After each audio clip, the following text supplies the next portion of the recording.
Hey, Zocalo team. Gosh, I don't even know where to start. It's me, Jordana, from Bayside, and you guys, we just came off of a killer event on Friday night, the Fiesta. Amazing, just absolutely amazing. I think we were all completely blown away by the whole night. A couple of highlights. I mean, people cannot stop talking about Ryan and Lincoln doing their thing up on stage with the cooking and the music, and then just the whole feel, the whole vibe of the night was amazing. Kitchen staff, service staff, you guys, thank you, thank you, thank you. I don't think we can thank you enough for how you really just set the atmosphere, served your hearts out. I know you guys, most of you were working during the day and volunteering at night, and I know there's a ton of folks who weren't even at the event because they were holding down the fort at Zocalo. Just wanted to thank Ernesto, Ryan, and the whole team, you guys. Super, super love working with you guys. And here's the thing. Okay, last year we raised about $63,000 at this event, and this year the number is at $98,000 and climbing.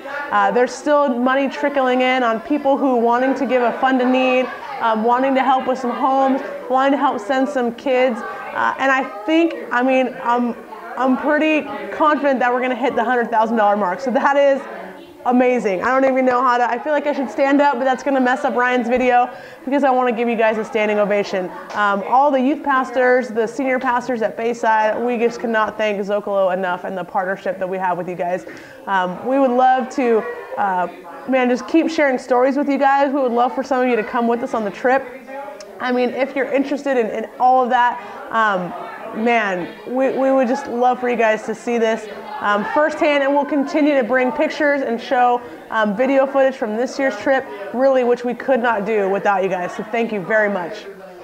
So it's awesome to see there a quick shot of Jordana. She is the one in charge of the Mexicali trip that's going to be taking place in the next month. They are just so stoked, and thank you guys so much for all your help with the Mexicali dinner. Just incredible. And then the following week, which was this last week, we come back and do Valentine's Day, which was just incredible. If you guys could do me a huge favor, say thank you to your kitchen staff because they worked so hard, not only for that Mexicali dinner, but also for that Valentine's dinner to combat not only a busy lunch, but going right into a 4-course dinner, and then following it up with a President's Day. So it's just been an incredible week.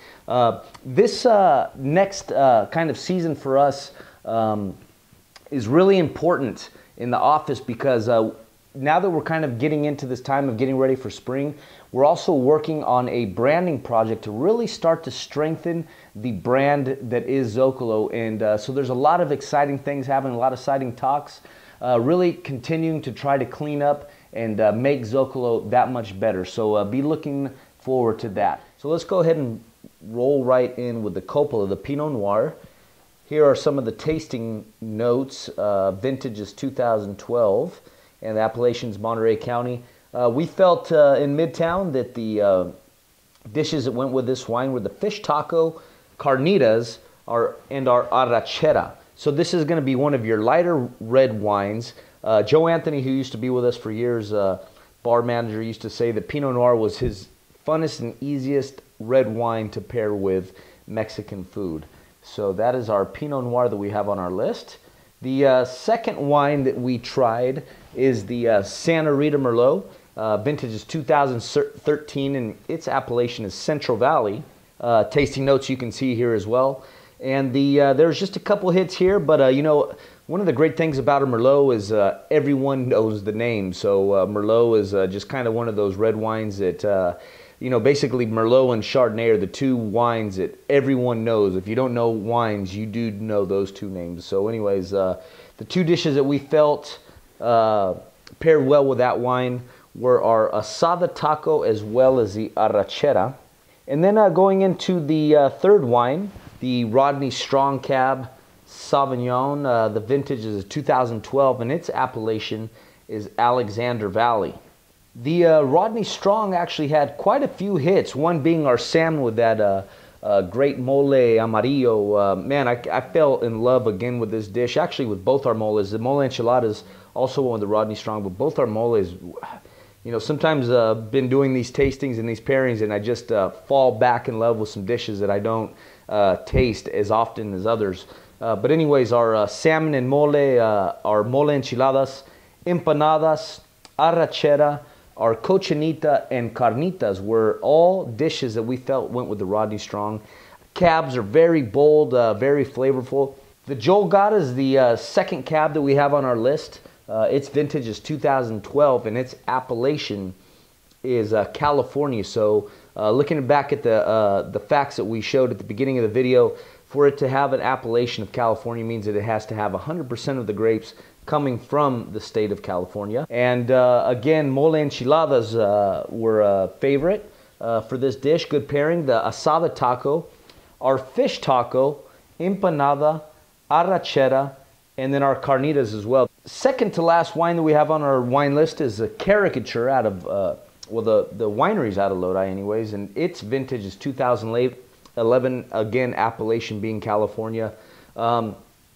I personally did not really care for this wine. It was just a little too fruity for me. It was a little, there's too much fruit, nothing kind of balancing it, giving it, you know, I definitely don't mind a sweeter wine as long as it has some type of tannin in it to kind of balance out its flavor. It didn't happen to me, but it did still go, especially in the majority of the group, it still did pair well with our mole enchiladas, our asada taco, carnitas, our cochinita, and our arrachera. Our last and final red wine that is on our list is the Graffinia Malbec. We all know that this Malbec is coming out of Argentina, where Malbecs are known for. Vintage is 2012, and its appellation, which we probably none of us have any idea where it is, but it is Tulum and Pedernal Valley. Tasting notes are there as well. Very, very bold red wine, very fruity, very jammy red wine. We felt that it paired well with the spiciness of the empanadas, again, the mole enchiladas, and the carnitas as well as the cochinita. So it's great to see, even with the empanada and the mole being in that same list, because one, in the empanada, it balances the spiciness, whereas in the mole sauce, it enhanced the sweetness of the sauce. So that's something to kind of keep note. All right, guys, so that's going to go ahead and conclude this week's 10-minute video. Thank you so much for checking us out, and we will see you next time.